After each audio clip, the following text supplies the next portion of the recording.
গল্প পড়ব এখন।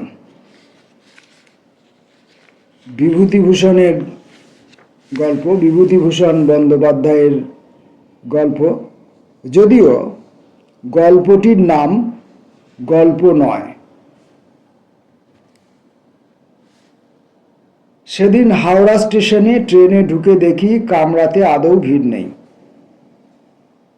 সকালে ট্রেনে কামরা অনেকটা খালি পাওয়া যায় বটে।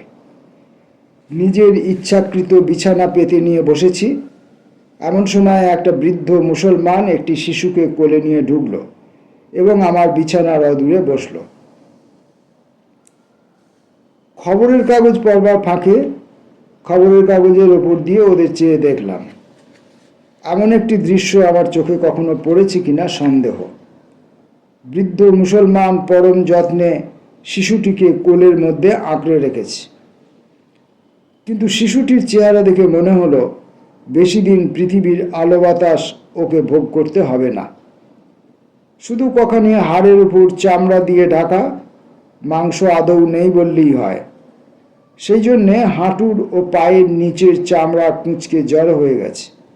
মাথার চুল উঠে যাচ্ছে, মাথার চারিদিকে বড় বড় 7-8টি ঘা, ওষুধের তুলো ল্যাপটানো রয়েছে। এক্ষেত্রে আমরা যেমন করে থাকি তাই করলাম।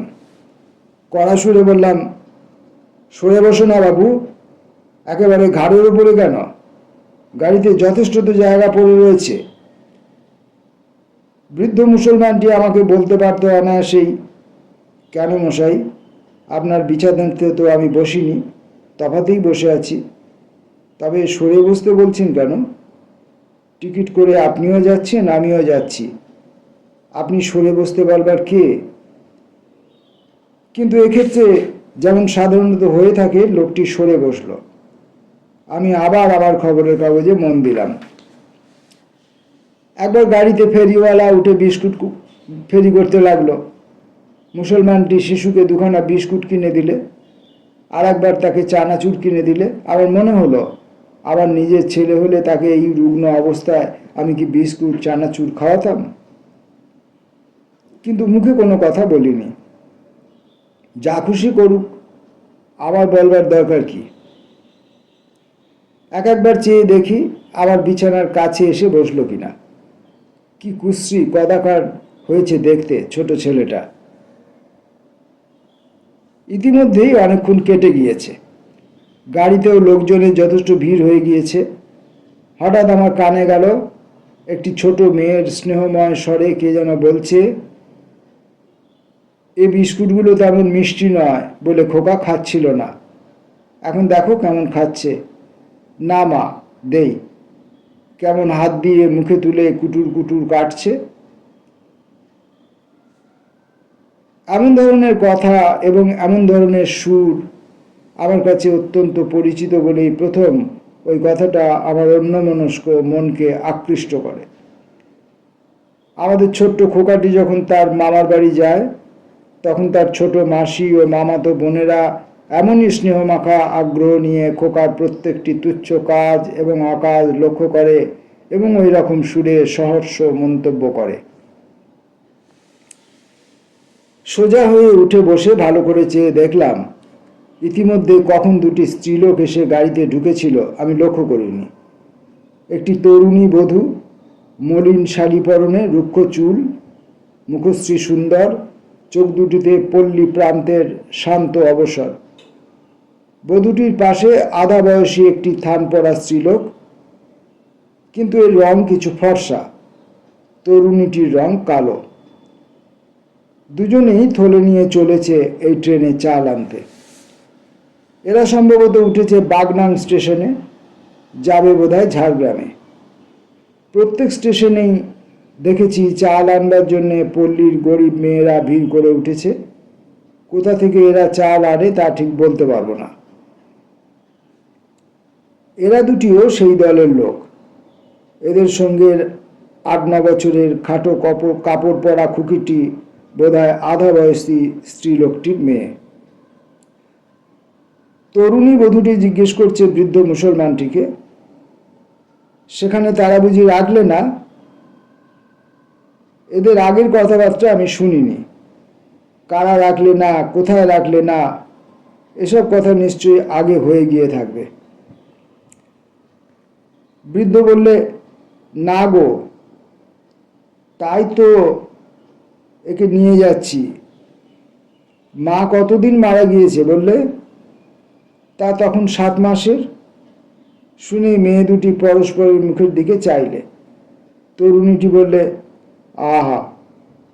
অন্য মেয়েটি জিজ্ঞেস করলে, এখন একে কোথায় কোথায় নিয়ে যাবে? বাড়িতে নিয়ে যাচ্ছি। একে সেখানে দেখবার লোক আছে? না গো, কেউ নেই, আমাকেই দেখতে হবে। ডাক্তার দেখানো হয়নি? কিছু না। পরে কি করে গো? বয়স কত হলো? এই 11 মাস।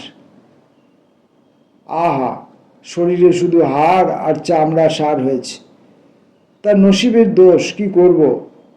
এখন খোদা যদি বাঁচান তবেই বাঁচবে। কি খেতে দিচ্ছে? কি দেব, যা জোটে।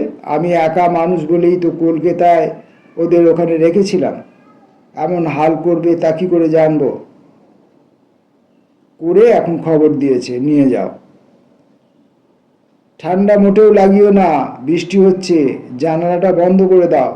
আহা, এমনিতেই তো কাশি হয়েছে। আরও কত কি প্রশ্ন মেয়ে দুটি করতে লাগলো, আমার সব মনে রাখার কথা নয়। আমার এটি একটি গল্প নয়, সুতরাং বানানো কিছু এর মধ্যে স্থান পাবে না। এইটুকু আমার মনে আছে, ওরা দুজনে কতগুলি প্রশ্ন করলে, সবগুলি ওই ছোট্ট রুগ্ন খোকার রোগ সম্বন্ধে, পথ্য সম্বন্ধে, ওর চিকিৎসা সম্বন্ধে, ওর ভবিষ্যৎ ব্যবস্থা সম্বন্ধে। একবার তরুণী বধূটি জিজ্ঞাসা করে, আর একবার অন্য মেয়েটি করে। এ একবার আর ও একবার। যা কিছু প্রশ্ন সব ওই খোকাকে ঘিরে।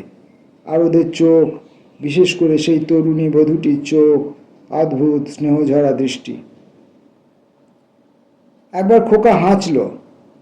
তরুণীর সঙ্গে সঙ্গে বলে উঠল, জীব।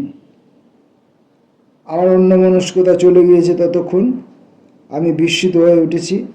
এমন একটা ঘটনা যেন দেখছি, যা শুধু এই 20 শতাব্দীর নয়, সর্বকালের, সর্বযুগের।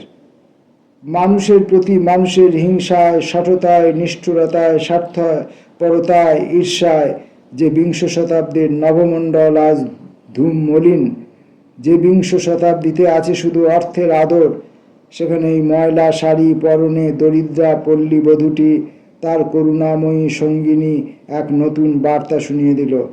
সে বার্তা নতুন না হলেও হিমালয়ের মতোই পুরনো। এই গাড়ির মধ্যে এত পুরুষ মানুষ ছিল, কেউ ফিরেও চেয়ে দেখেনি ছেলেটার দিকে।